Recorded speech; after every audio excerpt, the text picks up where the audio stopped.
monde avance et si tu ne prends pas le train en marche, si tu ne développes pas ton réseau, tu vas être évidemment en retard par rapport aux autres. Bienvenue sur la chaîne YouTube Thomas Le Saint où je vous partage mes meilleures informations, mes retours d'expérience sur le monde du fitness et également sur le business. Je sors d'un séminaire qui s'appelle Entrepreneur Coaching Day. C'était sur une journée, c'était top. Et ce qui était bien, c'est qu'il y avait plusieurs séminaires, plusieurs thématiques. D'ailleurs, j'en ai parlé sur ma vidéo précédente où j'ai assisté à celle de Christophe Ruel qui parlait du mental dans les entreprises. Et là, je voulais vous rendre un état des lieux de ce séminaire où, quand je sors maintenant de ce type de séminaire-là, j'ai pris beaucoup d'informations et j'ai tout de suite envie de les implémenter. Il y avait par exemple un séminaire sur la cybersécurité. Comme quoi, si vous mettez vos données sur Internet, c'est obligé au bout d'un moment que vous allez faire face à des criminels sur Internet. Et pour ça, il faut prendre très vite en amont cette notion du risque. Est-ce que vous voulez investir sur des antivirus, sur des VPN, sur une audit de votre site Internet? Si vous avez un site Internet, vous devez très rapidement le sécuriser, mettre vos données sur des coffres forts. Si vous mettez en relation diverses entreprises, quels sont les moyens de vous protéger? Ça, c'était une super intervention de Eric Roche. Je vous invite à le regarder sur LinkedIn, de vous rapprocher de lui si vous êtes intéressé par la surveillance sécurité. Mais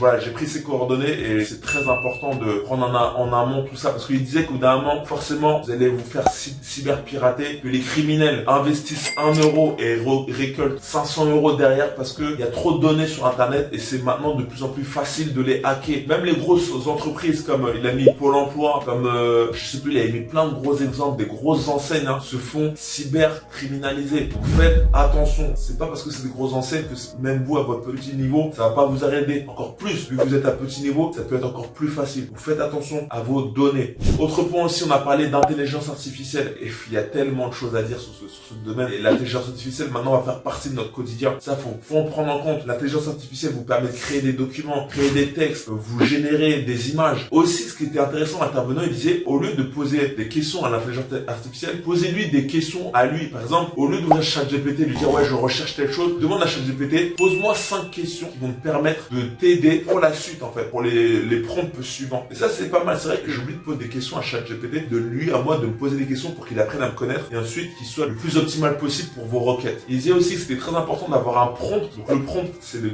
texte que vous mettez à ChatGPT qui soit le plus précis possible, qui soit le plus ingénieux possible. Et d'ailleurs, il y a des métiers qui commencent à se développer qui s'appellent l'ingénierie des prompts. Donc cherchez sur Internet à avoir le prompt le plus efficace possible. Comme ça, ChatGPT ou les autres intelligences artificielles arriveront à être le plus optimal pour vos demandes. Un autre point aussi que j'ai trouvé pas mal, c'était l'art de faire du pitch, d'être en confiance avec soi-même, de pas avoir de peur qui on est. Et après, ce qui était bien, c'est qu'il parlait du syndrome de l'imposteur. J'ai l'impression qu'il y a ce syndrome, il est commun à tous les entrepreneurs. Évidemment, de faire face à ça, de passer à l'action et de pitcher son offre et d'être le plus en congruence, d'être le plus en accord avec soi-même. C'est comme ça que ça va passer.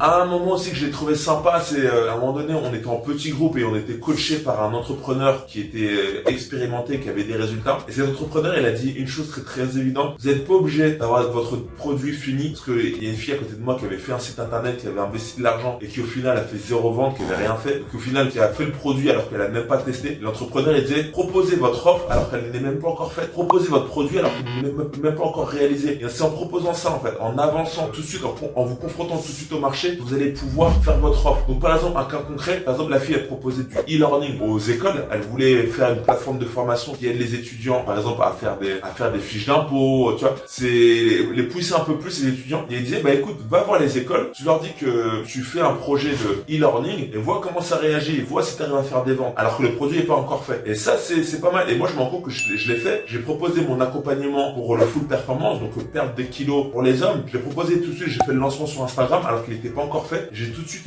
eu des commandes et maintenant que j'ai des personnes que j'accompagne, je peux mieux peaufiner mon offre. Donc voilà, arrêtez de procrastiner, passez tout de suite à l'action. Même si l'offre elle n'est pas encore parfaite, proposez-la tout de suite au marché, prenez vos téléphones, appelez vos potentiels prospects, confrontez votre offre et voyez comment vous pouvez l'améliorer par la suite. Dernier point qui était bien, c'est j'ai vu en fait qu'il y avait plein d'aides en fait pour les entrepreneurs. Il y a la BGE, il y a Entrepreneur Leader, il y a l'ADI. Ça l'ADI je l'avais fait avant, c'était beaucoup théorique, pas trop pratique, mais voilà, il y a ça aussi qui est proposé. Et il y avait aussi à un moment donné un stand pour les entrepreneurs pour faire du networking. Et maintenant, c'est pas que je me force, mais maintenant je me rends compte que c'est super important. Il faut faire du networking à fond. Et il y a une personne à côté de vous, ah ouais, tu fais quoi? Là aujourd'hui, je fais que de parler à plein de monde, chose que je faisais pas avant. Et je me rends compte que ça se développe parce que j'en fais beaucoup, de plus en plus de networking. Et il faut pas hésiter, parler. Et vous allez forcément tomber sur une personne qui va vous aider dans votre business. Et aussi, la première thématique que j'avais fait, c'était comment bien réseauter. Pour bien réseauter, il faut donner avant de recevoir. Donc donner. Et après, vous allez recevoir. Soyez ouvert, soyez une personne chaleureuse et forcément, vous allez avoir un retour sur investissement. C'était l'aspect business aujourd'hui. Donc mettez-moi en commentaire le mot business si ça vous a plu, si ça vous a donné envie de vous inscrire à un réseautage sur votre région. Ça va vraiment vous servir. D'ailleurs, consultez sur internet le Google Atelier. J'en ai atelier numérique si vous êtes dans le numérique. J'en ai parlé sur des vidéos précédentes et il y a la chaîne YouTube Google Atelier numérique. Il y a peu de vues et il y a tellement de valeur sur cette chaîne. Vite, si vous regardez ma vidéo, je sais pas quand vous allez la regarder, mais très vite, regardez cette chaîne Google Atelier numérique. Et ils proposent des formations gratuites. Il n'y a pas d'excuse pour se former et pour avancer dans son business. Laissez-moi un like si ça vous a plu, si vous tirez des informations et pensez à vous abonner à cette chaîne YouTube Thomas Le Saint pour le fitness et le business.